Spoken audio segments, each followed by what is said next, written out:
বাংলাদেশের সর্বশেষ গুরুত্বপূর্ণ আপডেট সংবাদে আপনাকে স্বাগত। শুরুতেই সংবাদ শিরোনাম, পরে বিস্তারিত। শুরুতেই জানিয়ে দিব জাতিসংঘের অধিবেশন বাংলাদেশের জন্য কেন এত গুরুত্ব বহন করছে।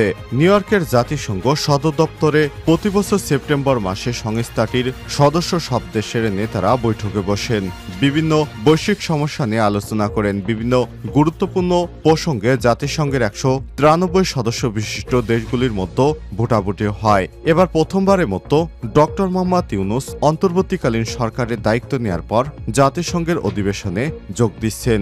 যদিও এর আগে তিনি অনেকবার জাতিসংঘের অধিবেশনে যোগ দিয়েছেন, কিন্তু তখন তিনি কোনো সরকার প্রধান হিসেবে নয়, বরঞ্চ তিনি একজন গুণী ব্যক্তি হিসেবে বারবার জাতিসংঘে নিমন্ত্রণ পেয়েছেন। এরপর জানিয়ে দিব, গান গেয়ে গেয়ে যুবককে বেঁধে পিটে হত্যা করলেন তরুণেরা, ভিডিও ভাইরাল। চট্টগ্রামে খুঁটির সঙ্গে বেঁধে এক যুবককে পিটে হত্যার একটি ভিডিও সামাজিক যোগাযোগ মাধ্যমে ছড়িয়ে পড়েছে। ওই ভিডিওতে দেখা যায় এক যুবককে রাস্তার পাশে খুঁটির সঙ্গে বেঁধে গান গেয়ে গেয়ে তারপর পিটিয়ে হত্যা করা হচ্ছে। ভিডিওটি চট্টগ্রামের বলে প্রাথমিকভাবে তদন্ত করে জানা গেছে। এ বিষয়ে গুরুত্বপূর্ণ সংবাদ জানাবো, সঙ্গেই থাকুন। এবারে জানাবো, রাজবাড়ীতে চরমপন্থী দলের নেতাকে গুলি করে হত্যা। রাজবাড়ী গোয়ালন্দ উপজেলা কাটাখালী বাজার এলাকায় সুশীল সরকার 48 নামে এক ব্যক্তিকে প্রকাশ্যে কুপিয়ে এবং গুলি করে হত্যা করেছে সন্ত্রাসীরা। সে চরমপন্থী দলের সদস্য বলে জানিয়েছে পুলিশ। এদিকে আওয়ামী লীগ নেতার ছেলের গুদাম থেকে টিসিবির চাল জব্দ। টাঙ্গাইলের ভুয়াপুরে টিসিবির 49 বস্তা চাল বিতরণ না করে গুদামজাত করায় সেগুলো জব্দ করা হয়েছে। গত সন্ধ্যায় উপজেলার গোবিন্দাবাসী উচ্চ বিদ্যালয়ে একটি ভবন থেকে 30 কেজি ওজনের 49 বস্তা চাল জব্দ করে ভারপ্রাপ্ত উপজেলা নির্বাহী কর্মকর্তা এবং নির্বাহী ম্যাজিস্ট্রেট ফাইমা বিনতে আক্তার। এবারে জানাবো, ভারতের কোহিনূর ছিলেন শেখ হাসিনা, বললেন বিএনপির সিনিয়র যুগ্ম মহাসচিব অ্যাডভোকেট রুহুল কবির রিজভী। ভারত ছাড়া শেখ হাসিনাকে পৃথিবীর কেউ সমর্থন করেনি উল্লেখ করে বিএনপির এই সিনিয়র যুগ্ম মহাসচিব রুহুল কবির রিজভী বলেছেন, ভারতের কোহিনূর ছিলেন হাসিনা। ভারতের গণতন্ত্র নিয়ে প্রশ্ন তুলেন তিনি। আরো বলেন, এত দামি একটি হীরা হারিয়ে ওদের মনে কষ্টই থামছে না। এ সময় তিনি বলেন, শেখ হাসিনা ছিল ভারতের অলিগার্ক মার্কা একজন শাসক, অর্থাৎ ভারতের অঙ্গরাজ্য বানানোর চেষ্টায় ছিলেন শেখ হাসিনা। এবং সর্বশেষ জানিয়ে দিব, লেবাননের সংঘাতপূর্ণ এলাকায় স্কুল বন্ধের নির্দেশ। লেবাননের সংঘাতপূর্ণ এলাকায় স্কুল বন্ধের নির্দেশ দিয়েছে কর্তৃপক্ষ।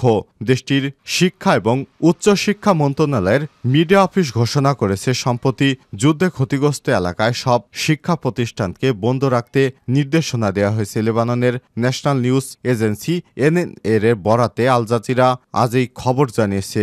সিএনএন আরও বলছে, শিক্ষার্থীদের এবং সংশ্লিষ্ট জেলাগুলোতে বন্ধের বিষয়ে জানাতে নির্দেশ দেওয়া হয়েছে। এর আগে লেবানিস ইউনিভার্সিটির দক্ষিণের শহর সিডন এবং নাবাতি এবং টায়ারে শাখাগুলো বন্ধের ঘোষণা দিয়েছে। প্রিয় দর্শক, প্রসঙ্গত সম্প্রতি লেবাননের বৈরুতের শহরতলিতে পেজার বিস্ফোরণে ব্যাপক হতাহতের ঘটনা ঘটে। চক্রান্ত করে ইসরায়েল এই হত্যাকাণ্ডের ঘটনা ঘটায়। ইসরায়েলি এই হামলায় হিজবুল্লাহর একাধিক ঊর্ধ্বতন কমান্ডার সহ অন্তত 37 জন নিহত হন। প্রতিশোধ নিতে 22 সেপ্টেম্বর ইসরায়েলের উত্তর অঞ্চলে ঝাঁকে ঝাঁকে রকেট ছোড়েন লেবাননের সশস্ত্র গোষ্ঠী হিজবুল্লাহ যোদ্ধারা। এতে ইসরায়েল থেকে পালাতে শুরু করেছে দেশটির সাধারণ জনতা। প্রিয় দর্শক, এতক্ষণ শুনছিলেন সংবাদ শিরোনাম, এবারে বিস্তারিত।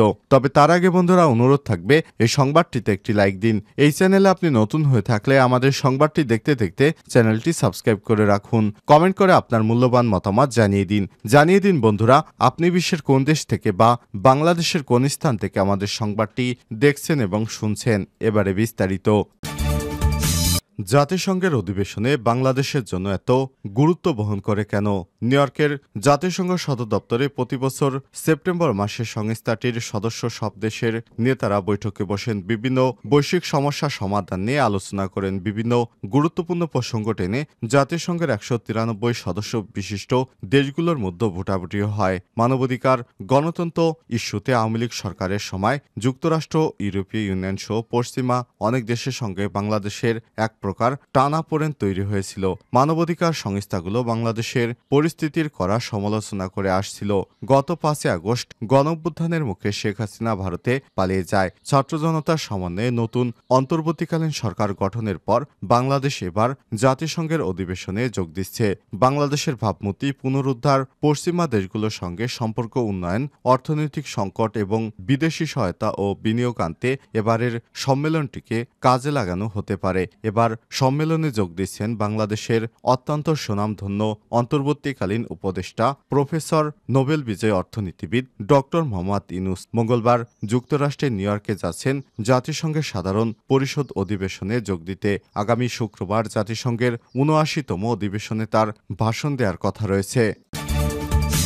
গান গেয়ে গেয়ে যুবককে বেঁধে মারলেন তরুণেরা, ভিডিও ভাইরাল। চট্টগ্রামে খুঁটির সঙ্গে বেঁধে এক যুবককে পিটিয়ে মারার ২০ সেকেন্ডের একটি ভিডিও সামাজিক যোগাযোগ মাধ্যমে ভাইরাল হয়েছে। শনিবার ২১শে সেপ্টেম্বর ফেসবুকের ভিডিওটি ছড়িয়ে পড়ে। জানা গেছে ঘটনাটি গত ১৪ আগস্টের। ভিডিওতে দেখা যায় এক যুবককে উড়াল সড়কের নিচে দুটি খুঁটির সঙ্গে বেঁধে রাখা হয়েছে। এ সময় গান গেয়ে গেয়ে তাকে মারধর করছে কয়েকজন তরুণ। জানা গেছে মারধরের শিকার যুবকের নাম মোহাম্মদ সাদাত হোসেন, বয়স ২৪। সে যে স্থানে তাকে বেঁধে রাখা হয়েছিল সেটি চট্টগ্রাম নগরের আখতারুজ্জামান উড়াল সড়কের নিচের ২ নম্বর গেটমোড় এলাকা। মোহাম্মদ সাদাত হোসেন নোয়াখালী জেলার সোনাইমুড়ি থানাধীন পাঁচবাড়িয়া ইউনিয়নের নন্দা গ্রামের মিয়া জান ভুঁইয়ার মৃত মোহাম্মদ হারুনের ছেলে। ১৪ আগস্ট রাতে নগরের প্রবর্তক এলাকা থেকে পুলিশ সাদাতের লাশ উদ্ধার করে। এই ঘটনার পরদিন সাদাতের চাচা মোহাম্মদ হারুন বাদী হয়ে পাঁচলাইশ থানায় মামলা দায়ের করেছেন। পুলিশ জানায় গত ১৪ আগস্ট রাতে প্রবর্তক এলাকা থেকে এক ব্যক্তির লাশ উদ্ধার করা হয়। ঘটনাস্থল থেকে ওই ব্যক্তিকে উদ্ধার করে চট্টগ্রাম মেডিকেল কলেজ হাসপাতালের জরুরি বিভাগে নিয়ে গেলে কর্তব্যরত চিকিৎসক তাকে মৃত ঘোষণা করেন। তার স্ত্রী ফেসবুকে ছড়িয়ে পড়া ভিডিও দেখে শনাক্ত করার পর জানা গেছে এটি সাদতের লাশ।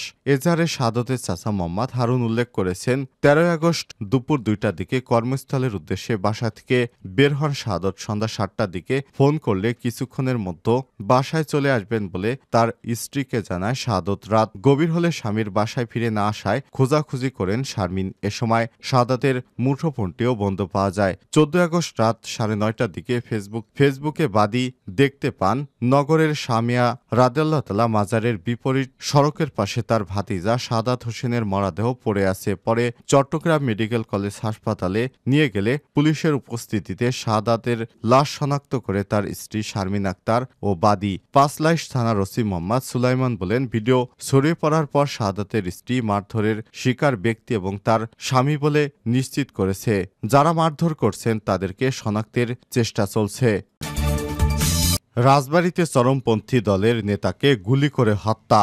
রাজবাড়ী গোয়ালন্দ উপজেলার কাটাখালী বাজার এলাকায় সুশীল সরকার ৪৮ নামে এক ব্যক্তিকে প্রকাশ্যে কুপিয়ে এবং গুলি করে হত্যা করেছে সন্ত্রাসীরা। সে চরমপন্থী দলের সদস্য বলে জানিয়েছে পুলিশ। রোববার ২২শে সেপ্টেম্বর সন্ধ্যা ৭টার দিকে কাটাখালী বাজার ৩ রাস্তার মোড় এলাকায় এই দুর্ঘটনা ঘটে। নিহত সুশীল সরকার উপজেলা হাউলি কেউটিল এলাকায় মৃত মনীন্দ্রনাথ সরকারের ছেলে। তার বিরুদ্ধে ৩টি অস্ত্র এবং ২টি হত্যা মামলা রয়েছে।